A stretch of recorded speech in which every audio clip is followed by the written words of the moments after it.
வணக்கம். நான் உங்கள் ராமன். உங்களுடைய உண்மையான உழைப்பு என்பது உங்களுக்கு மிகப்பெரிய சாம்ராஜ்யத்தை உருவாக்கி கொடுக்கவில்லையெனில், அது அந்த சாம்ராஜ்யங்களே அலறவிட்ட, கதறவிட்ட கம்யூனிசத்தை அது உங்களுக்கு உருவாக்கி கொடுக்கும். அதனால இங்க நெறைய பேர் பார்த்தீங்கன்னா, உண்மையா உழைச்சா முன்னேற முடியாதுன்னு சொல்லிட்டு மக்கள டீமோட்டிவேட் பண்ணிட்டுருக்கான்.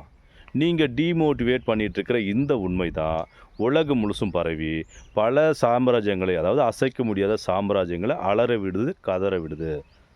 இங்க எல்லாருமே நெனச்சிட்டுருக்காங்க. உண்மையா இருக்கிறது பார்த்தீங்கன்னா, தனி மனித தியாகமாவும், இந்த நாட்டுக்கு செய்ற சேவையாவும் நெனச்சிட்டு இருக்கிறீங்க. நீங்க உண்மையா இருந்தா, உங்களோட சந்ததியினருக்கு தான் அது லாபமே தவிர, மத்த யாருக்கும் கிடையாது. ஒவ்வொரு தனி மனிதனும் உண்மையா இருக்கிறது அவனோட தலையாய கடமை.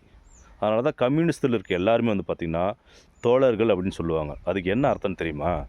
உண்மையாளர்கள், சமத்துவவாதிகள், நேர்மையாளர்கள். அதனால தான் எல்லாருமே கம்யூனிஸ்ட்ல தோழர்கள் அப்படின்னு சொல்லுவாங்க. அப்படி இருக்கிற இந்த கம்யூனிசம் இங்க இருக்கான்னா கண்டிப்பா இல்ல. ஆனா, இந்த கம்யூனிசம் பார்த்தீங்கன்னா, இப்படி ஒரு உண்மையான உழைப்பால தான் உருவானது. திரும்ப திரும்ப சொல்றேன். கம்யூனிசம் என்பது நேர்மையான சமத்துவவாதிகளாக, உழைப்பாளர்களாக, நேர்மையாக இருந்து வந்தவர்களால் மட்டுமே இந்த கம்யூனிசம் உருவாகி இருக்கிறது என்பதை நீங்கள் மறந்து விடாதீர்கள்.